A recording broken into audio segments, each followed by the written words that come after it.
भारत एक पृथ्वी पर सबसे अनोखा ऐसा देश है जहाँ पर प्राकृतिक संसाधन एवं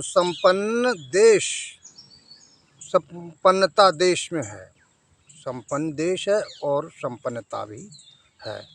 भारत अनोखा इसलिए है कि यहाँ भारत में 6 ऋतुएं होती हैं जो क्रमशः आती हैं। ऐसा दुनिया के अन्य किसी देश में नहीं पाया जाता है। और कर्क रेखा भारत के बीच से गुजरती है, किंतु छोटे से भूभाग में रेगिस्तान है और इसके अलावा कहीं भी रेगिस्तान भारत में नहीं है। जबकि अन्य देश जो कर्क रेखा पर बसे हैं उन सब देशों में रेगिस्तान ही रेगिस्तान है। जबकि भारत में अनेक प्रकार के पौधे पेड़ भारत में आते हैं और पाए जाते हैं। जबकि अनेक देशों में भारत जितने पौधे और पेड़ पाए भी नहीं जाते हैं।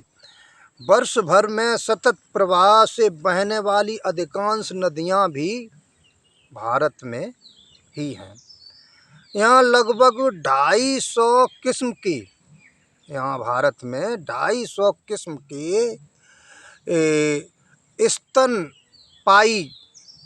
स्तनपाई जीव जंतु, जैसे जीव जंतु होते हैं जिनके थन होते हैं, वो पाए जाते हैं।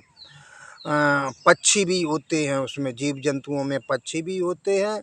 और 1200 किस्म के पक्षी भी पाए जाते हैं।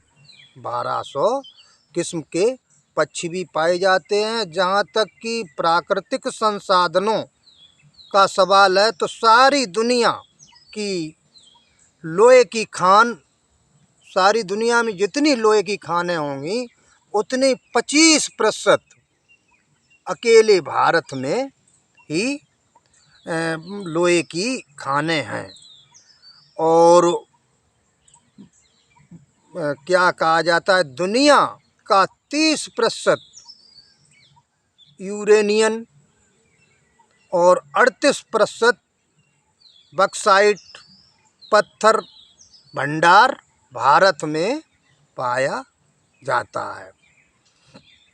लेकिन समस्या इस बात की है कि भारत जब सभी संसाधनों से भरपूर है और अन्य देशों की अपेक्षा न तो विकासशील इतना है और ना ही वहाँ के लोग जितने यहाँ के लोग कमेरे हैं। यहाँ लोग क्या कहा जाता है कि वो मेहनत करके अपना जीवन काटते हैं। वहाँ जीवन काटने के लिए अन्य देशों में मेहनत करते हैं। फ़र्क इतना है। तो यहाँ पर आपको बता दें, ये भारत में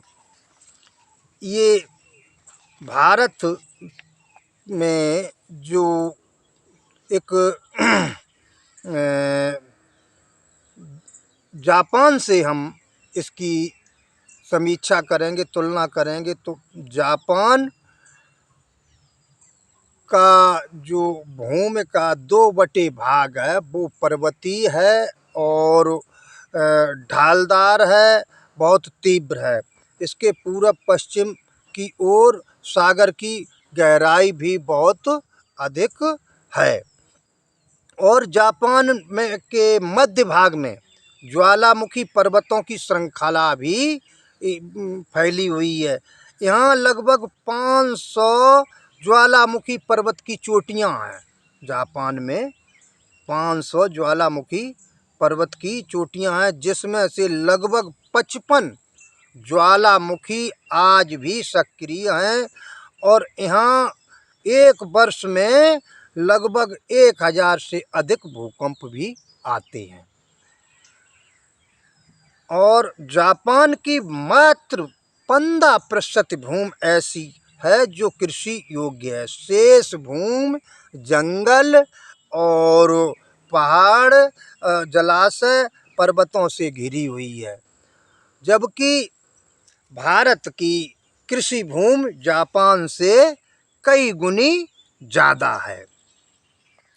तो 80% जापानी नागरिक जो हैं वो 15% ज़मीन से 80% खाद्यान्न पैदा कर लेते हैं। शेष 20% खाद्यान्न आयात करके पैदा करते हैं।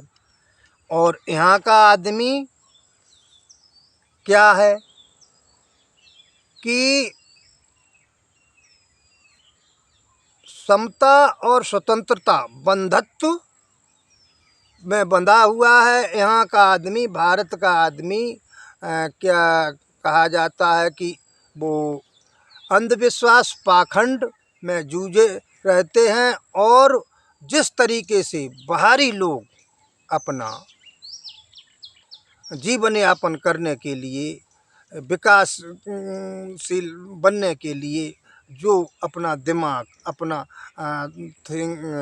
थिंकिंग लगाते हैं, उस तरीके की थिंकिंग नहीं लगाते हैं। ये लोग, यहाँ के जो भारत के लोग हैं, वो मनवाद और ब्राह्मणवाद के शिकार हैं। इसलिए इनकी मुख्य कमजोरी है, इसलिए ये अन्य देशों से पिछड़े हैं। आज का वीडियो यहीं तक, और आगे हम आपको बताएंगे अगले वीडियो में कि भारत की बर्बादी एवं सभी समस्याओं का मूल कारण क्या है। नमो बुद्धाय। जय भीम, जय